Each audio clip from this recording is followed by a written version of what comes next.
Today I'm going to talk about one of our greatest powers as human beings, and that is the power of saying no.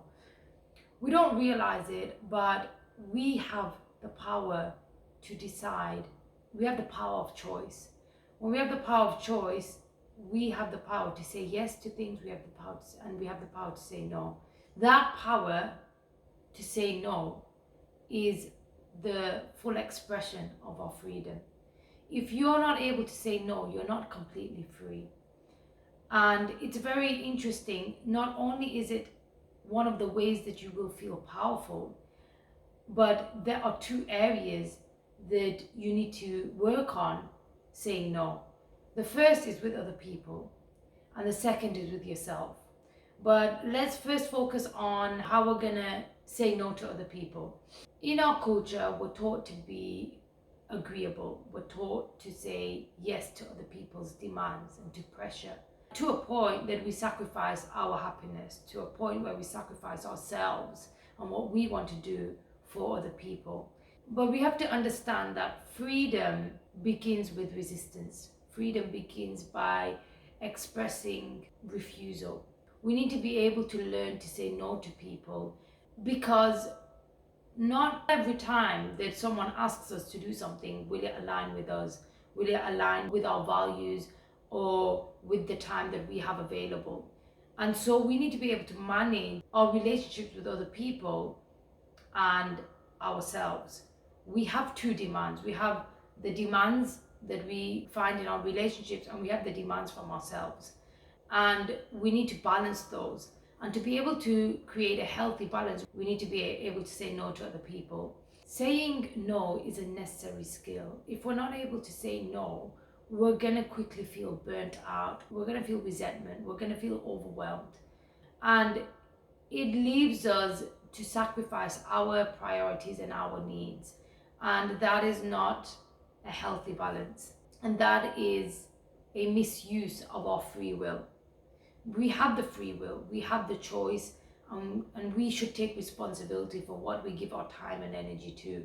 And sometimes what can happen is you feel that the demand and the pressure is so high that you feel forced. But the reality is that you have free will. You have the choice to say yes, and you have the choice to say no.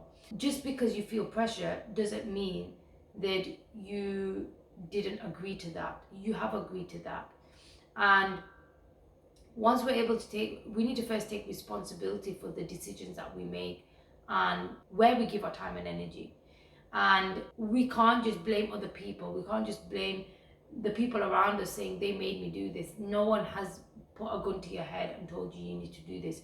You were faced with decisions, and there's consequences to those decisions, and you choose the consequence you feel most comfortable with.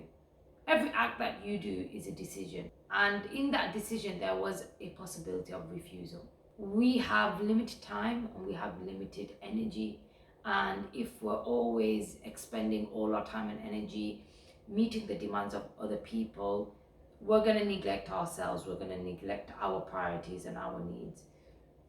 And so saying no and learning to say no and practicing this skill is necessary for us to feel powerful, for us to maintain healthy relationships.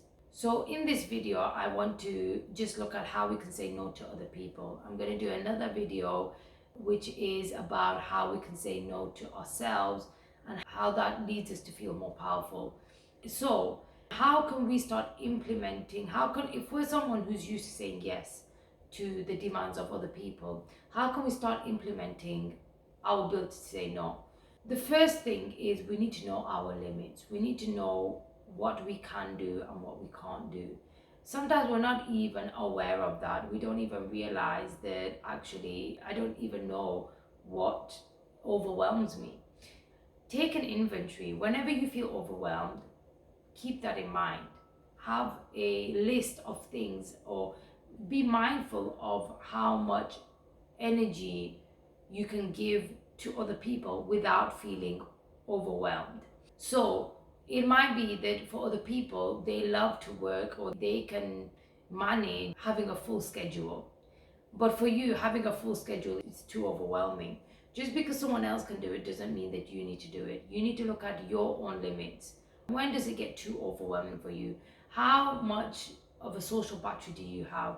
Even at work, what can you do without feeling too overwhelmed? And the more you start aligning with your needs, the more happy you will feel, the more powerful you will feel, and you will have a different energy about you. When you know that certain things can make you feel overwhelmed, create rules for yourself. How many hours of socializing can you do? How many hours can you give to this person?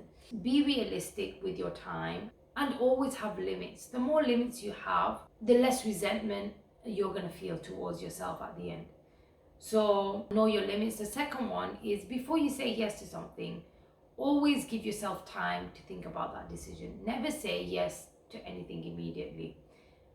Always give yourself time to think. When you're able to think, you're able to give that space to yourself to really think about whether that request fits with your time and your availability. It removes that pressure, because when we're in pressure, we have this need to say yes, and there's that pressure to accommodate people. But when you remove yourself and you give yourself that time to think, you give yourself that time to reflect without that pressure, and then come to a more solid answer which would align with yourself. I think these are the two things we can start doing. These are things that we can start applying when you're at the beginning stage of building boundaries with people.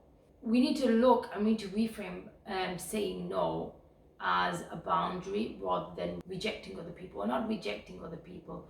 We're not being selfish. We're taking care of ourselves, and we're ensuring healthy boundaries so both of our needs can be met in the relationship.